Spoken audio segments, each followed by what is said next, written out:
Ils s'appellent Jean-Yves et Thomas Le Drian. L'un est chef de la diplomatie française, l'autre homme d'affaires et son fils. Tous deux sont au cœur d'une enquête du mensuel Jeune Afrique. Elle concerne les pratiques du père et du fils dans la négociation de certains contrats en Afrique et au Moyen-Orient. Jean-Yves Le Drian a-t-il joué de ses réseaux pour favoriser les affaires de son fils et pour favoriser les intérêts de sa région, la Bretagne?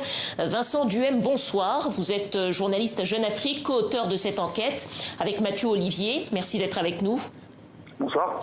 Alors, c'est une enquête de 10 pages dans laquelle vous vous attardez longuement sur la présence du fils Le Drian aux côtés de son père, notamment lors d'un déplacement à Abu Dhabi pour un salon de vente d'armes. Qu'avez-vous découvert exactement ? Alors, on s'est intéressé à Thomas Le Drian quand on a découvert effectivement sa présence à Abu Dhabi, à ce salon de l'armement. On a été un peu surpris et on s'est demandé ce qui justifiait sa présence auprès de son père.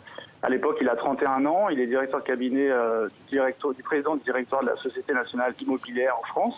Et donc, c'est un déplacement qui n'a rien à voir avec ses fonctions professionnelles. Et on a été encore plus interpellés quand on s'est rendu compte que Jean-Yves Le Drian l'a présenté de manière directe au prince héritier d'Abu Dhabi. Après ça, on a découvert que Thomas Le Drian s'était lancé dans le conseil, dans un métier qu'on appelle apporteur d'affaires et qui tentait de s'implanter sur le continent africain et au Moyen-Orient. C'est devenu encore plus intéressant quand on a découvert qu'un de ses partenaires d'affaires se nommait Bernard Squarcini, qui est l'ancien patron de la direction centrale du renseignement intérieur en France, et que les deux hommes, ces derniers mois, approchent des sociétés françaises, souvent spécialisées dans le domaine de l'armement, des technologies de pointe, et elles leur proposent de faire la promotion de l'entreprise auprès de Jean-Yves Le Drian. Donc le fils de Jean-Yves Le Drian fait jouer ses réseaux, les réseaux de son père, pour favoriser son carnet d'adresses. Qu'est-ce que ça pose concrètement comme problème pour le fonctionnement général, puisqu'on n'est pas, je crois, dans un cas d'illégalité à proprement parler? Pour nous, ça pose un problème direct de transparence d'abord et de suspicion de conflit d'intérêts, puisqu'on est en droit de se demander quels intérêts défend Jean-Yves Le Drian, ceux de la France, ceux de la Bretagne quand il favorise l'entreprise bretonne, ou parfois ceux de son fils. On peut dire en tout cas que son fils, lui, joue des réseaux de son père pour ses intérêts personnels et que ça, c'est déjà un problème de moralité dans la vie publique et dans la vie politique. Vincent, vous mettez également en relief la façon dont Jean-Yves Le Drian jouerait de son réseau pour favoriser les entreprises de sa région d'origine, la Bretagne. Est-ce que vous avez des exemples? Je crois qu'il y a l'exemple avec une entreprise qu'on appelle Oberture.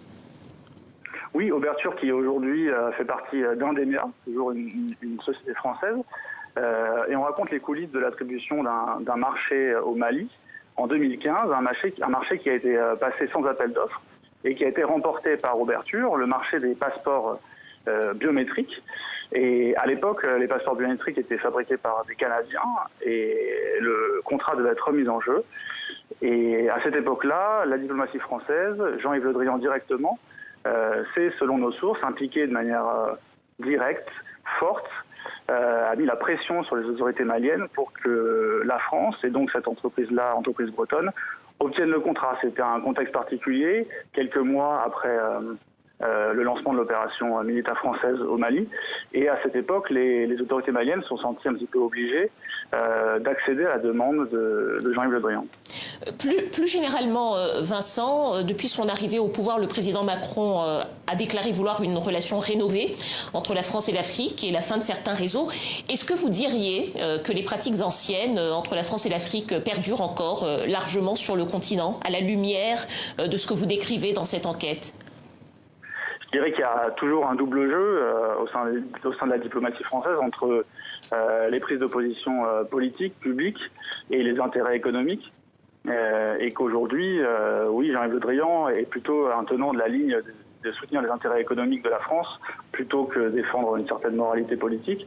On l'a vu dans certaines de ses prises de position en privé sur certains sujets sensibles. Ce qui est aussi intéressant, c'est que Jean-Yves Le Drian, c'est un poids lourd de la politique française. Il est important au niveau national, mais aussi sur le continent, puisque depuis François Hollande, il joue un rôle très très important dans la diplomatie française en Afrique, et qu'on a même appelé avant le ministre de l'Afrique. Donc, ses prises de position, son comportement est aussi encore plus important, parce qu'il joue un rôle central. Vincent Duhem, journaliste à Jeune Afrique, co-auteur de cette enquête avec Mathieu Olivier sur les réseaux d'affaires de Jean-Yves et Thomas Le Drian. Merci à vous.